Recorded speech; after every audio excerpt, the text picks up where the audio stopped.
Bonjour. Bonjour. Alors, est-ce qu'il est possible de vous présenter? Alors, je suis Fabrice Ghisalberti, je suis biologiste du groupe Biosanté et je suis dans le site du François. D'accord. Alors, nous avons tenu à venir vers vous aujourd'hui parce que nous savons que les laboratoires sont mobilisés et qu'il y a des laboratoires qui ferment l'après-midi pour suivre un mouvement national. Est-ce que vous pouvez nous en dire plus? Qu'en est-il vraiment de la situation? Alors, les laboratoires de France se sont tous mobilisés pour la première fois depuis de très nombreuses années parce qu'il y a des modifications au niveau national que l'on nous impose à la profession qui sont vraiment très difficiles à mettre en place. On a eu des restructurations très importantes qui nous ont été demandées. Un niveau de qualité industrielle par la norme 1589, une norme COFRAC à laquelle on a été soumis et pour laquelle on doit être obligatoirement adhérent et avancer positivement. Et on a aussi en même temps des baisses de nomenclature très importantes, c'est-à-dire la cotation dans nos actes qui diminue depuis 10 ans. On est à peu près, les analyses ont presque baissé de moitié depuis une dizaine d'années. Et donc, quelles sont les conséquences par rapport à ce qui va se passer? Enfin, hormis ce que vous venez d'expliquer, quelles sont les conséquences à venir par rapport à la réforme mise en place? C'est quoi exactement cette réforme? Alors la réforme qui a été mise en place, c'était surtout une baisse des coûts sur la biologie.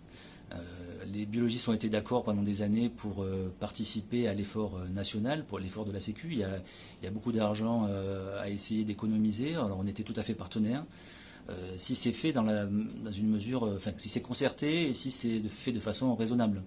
Là, actuellement, les laboratoires sont tellement regroupés qu'ils n'ont plus d'économies à pouvoir réaliser. Et les baisses qu'on nous impose encore pour l'année prochaine, qui sont encore plus importantes que les baisses précédentes, on n'arrivera pas à trouver de moyens de les récupérer. On a aujourd'hui tout économisé. On a un plateau technique centralisé. On a des équipes de production qui sont très opérationnelles tout au même endroit. On a tout fait pour économiser. Là, on pense qu'on n'arrivera pas et on a très peur d'arriver à des fermetures de sites. Ah oui, carrément. Les fermetures de sites sont prévues parce que la seule économie qu'on peut faire aujourd'hui, ce serait fermer des sites et centraliser notre production sur des sites les plus gros. Oui, mais ça représente un danger peut-être au niveau des emplois, non? Les emplois, je pense pas, parce que les Ah, emplois seront, on aura besoin du personnel sur les sites qui seront ouverts, parce que il y a un minimum incompressible. On a besoin de personnel pour les prélèvements, pour enregistrer les dossiers. Là, c'est des choses où il y aura toujours besoin de gens pour faire. Et puis les analyses, même si elles sont déjà automatisées, il faut quand même quelqu'un qui pilote les machines. Il y a des pannes, il y a besoin de les contrôler. Il y a tout ça derrière. Mais quand vous dites beaucoup d'argent, ça représente à peu près combien? Ça va représenter au niveau de Biosanté, au niveau de notre groupe, qui représente un peu moins de 20 millions d'euros, ça va représenter 1 million d'euros. La baisse prévue sur l'année prochaine. Mais c'est une baisse cumulée aux baisses des 10 ans qui viennent de passer. Donc c'est déjà des millions d'euros qui ont déjà été économisés sur les laboratoires. Et qu'est-ce qu'il faudrait faire pour... Parce que là, effectivement, les laboratoires sont fermés les après-midi en guise de contestation, mais que faudrait-il faire si toutefois... Je pense qu'on va arriver à une fermeture réelle. Là, la fermeture d'après-midi, c'était juste pour montrer qu'on était mobilisés. On va sûrement fermer tous les laboratoires, peut-être même de la France pendant quelques jours. Oui, mais alors, justement, pour revenir aussi au niveau de la Martinique, la proximité, surtout pour une population vieillissante, c'est peut-être beaucoup plus facile d'aller vers un laboratoire qui se trouve plus ou moins proche. Je suis d'accord avec vous. On va se retrouver en fait avec le système d'il y a 20 ou 40 ans où les laboratoires étaient sur Fort-de-France et les gens se déplaçaient du Lorrain, descendaient jusqu'à Fort-de-France. Mais justement, là, on a l'impression de revenir 20 ans en arrière, alors que là, il y avait vraiment un service qui répondait aux besoins de la population, et notamment, enfin, c'est d'autant plus important compte tenu du fait que la population devient vieillissante. Donc, avec des gens qui n'arrivent pas forcément à se déplacer, si on prend par exemple le cas du problème qu'il y a eu au niveau des transports durant quelques mois, quelques jours, si on n'arrive pas à se déplacer pour aller dans notre laboratoire pour faire ce qu'il faut, ça reste tout de même important. Je pense que la volonté du gouvernement, c'est de faire disparaître les laboratoires tels qu'ils sont aujourd'hui. Les laboratoires de proximité, c'était très bien pendant une certaine époque. D'abord, ces laboratoires de proximité faisaient aussi leurs analyses, donc on arrivait à rendre en fait des résultats très très rapidement. Une urgence médicale, on pouvait la traiter en 1 heure. Le patient venait, il attendait en salle d'attente, il repartait avec son résultat.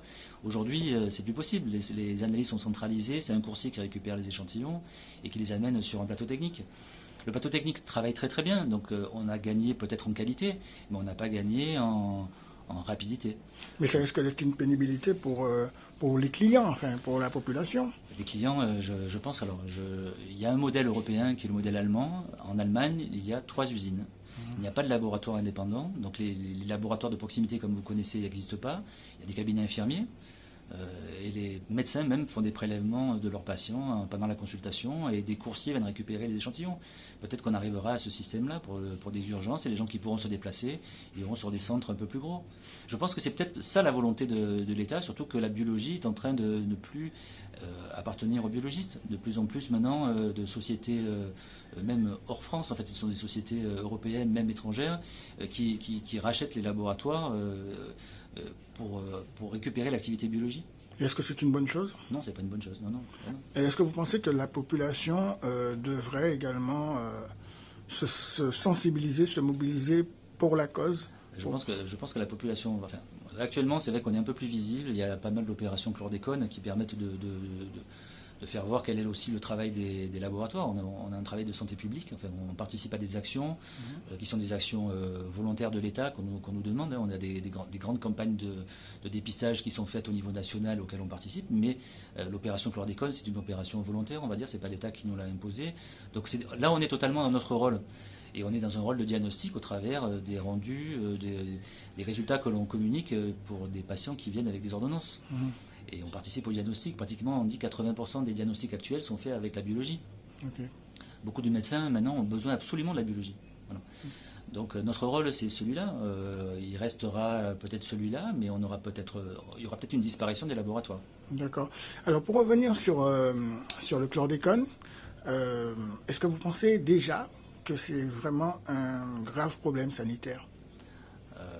Moi, je suis que biologiste, alors on m'a l'autre jour reproché de peut-être donner trop d'avis médicaux sur la question, mais les avis médicaux, c'est l'AMSES qui communique ses conclusions. On parle de perturbateurs endocriniens, on parle d'incidence sur les cancers, sur les cancers de la prostate qui sont déjà sur la population nord-américaine des cancers de haute incidence. Il n'y a pas que le chlordécone en fait qui est responsable de ces cancers, mais peut-être ça peut majorer. On dit aussi qu'éventuellement, il n'y a peut-être pas plus d'incidence, mais il y a plus de cas graves. Donc peut-être ce sont des formes un peu plus graves. C'est ce qui est dit. Ce que je vous répète là, c'est ce que j'entends en fait au niveau médical. Mais les études existent. Je pense que le chlordécone a quand même été reconnu comme étant un produit, un poison quand même. Donc le fait même de l'avoir dans son sang, c'est pas une bonne chose, on va dire. Tout à fait. Et justement, on a vu que vous avez participé à l'opération avec le collectif Zéro Chlordécone, Zéro Poison et des artistes qui se sont fait dépister. Comment avez-vous vécu cette expérience? Écoutez, d'abord, j'étais content de participer. Alors, j'étais pas sur mon site actuel. Enfin, on n'était pas sur le François, on était sur un site boulevard Général de Gaulle, qui était notre laboratoire principal, parce que notre usine de production est à l'étage. Donc, pour nous, c'est un des plus gros laboratoires de biosanté. On était content d'y participer parce que ça fait partie des choses intéressantes à faire. Moi, quand on est venu me chercher la première fois sur le chlordécone, j'étais pas vraiment informé. Ça m'a permis, entre autres, d'aller chercher beaucoup d'informations qu'on m'avait pas proposé de façon spontanée. Donc en allant sur Internet, on trouve pratiquement tout ce dont on a besoin. Des études américaines, des études étrangères, on les a en anglais, on les a en français, enfin on arrive à trouver un peu de tout. Voilà. Et j'ai pu rencontrer des médecins comme le docteur Jos Pelage qui est très très très impliqué et qui dirige un petit peu le côté médical de l'association. Ça lui donne, je trouve, une très bonne visibilité, un côté scientifique en fait qui est quand même de bonne texture en fait. Donc vraiment, moi je suis très content de participer. Et puis là, après, on voit aussi les résultats, parce qu'on a un petit peu de recul. On voit qu'une partie de la population quand même est contaminée. Alors sur la population qui a été dépistée, donc sur des gens qui sont prêts à payer leur analyse 68 €, ce qui n'est pas rien. C'est des gens qui déjà, je pense, font déjà attention à ce qu'ils mangent. Donc on a un recrutement qui n'est pas le recrutement de la population générale. Beaucoup de personnes se font dépister? 250 on a eu, 250 personnes avec des résultats positifs pour un cas. Et est-ce que les artistes, ils avaient des appréhensions sur comment ça se passait? En général, c'est juste une prise de sang, c'est ça? Bah, je crois qu'ils sont venus un petit peu comme Monsieur Tout le Monde, hein. Ils étaient là parce on les a sollicités. Hein. Je pense qu'ils sont contents de faire le dosage aussi parce qu'ils ont envie de savoir si éventuellement ils sont aussi imprégnés, hein, pour pas dire contaminés. Voilà. Et surtout qu'il y a quelque chose à faire après. Il y a moyen de se déchlordéconner. Ça, c'est quand même une belle avancée. Enfin, voilà. Comment est-ce possible, justement? Eh ben, en ne mangeant plus de chlordécone. Là, la solution, elle n'est pas bien compliquée. Chose difficile. Eh ben, difficile, oui et non, parce qu'au final, je pense qu'il y a quand même des filières de production qui ne sont pas contaminées. Il y a moyen aussi de produire sur des sols contaminés des aliments qui ne seront pas contaminés, parce qu'on peut planter de l'avocatier, par exemple, des choses qui poussent bien en hauteur et les fruits ne seront pas contaminés. Voilà. Donc il y a moyen de travailler sur les sols. Oui. Et je pense que le gouvernement a fait ce qu'il fallait quand même, parce qu'il y a quand même l'opération Jaffa où on peut quand même tester les sols des jardins des privés pour savoir si on a du chlordécone ou pas. Donc il y a moyen quand même de savoir si on peut produire pour soi, chez soi, si on peut avoir quelques poules sur son terrain sans danger. Parce qu'il n'y a pas que les aliments, pas que les légumes, il y a aussi toute la production animalière en fait, qui est très contaminée. Tout à fait. Et surtout les poulets, les œufs. Effectivement. Donc vous encouragez les gens à faire le test. À faire le test parce que le test déjà est l'élément primordial. Enfin, ça permet de savoir déjà au départ si on a déjà des bonnes attitudes alimentaires. Et puis si on a un test positif, il faudra améliorer son recrutement alimentaire. Et vous pensez que Zéro Chlordécone, Zéro Poison doit continuer son opération de sensibilisation? Ah oui, non, je pense qu'ils doivent continuer. Les artistes ont décidé de continuer encore pendant plusieurs semaines, donc ça nous donne aussi de la visibilité. Je trouve ça intéressant. Merci beaucoup. Au revoir.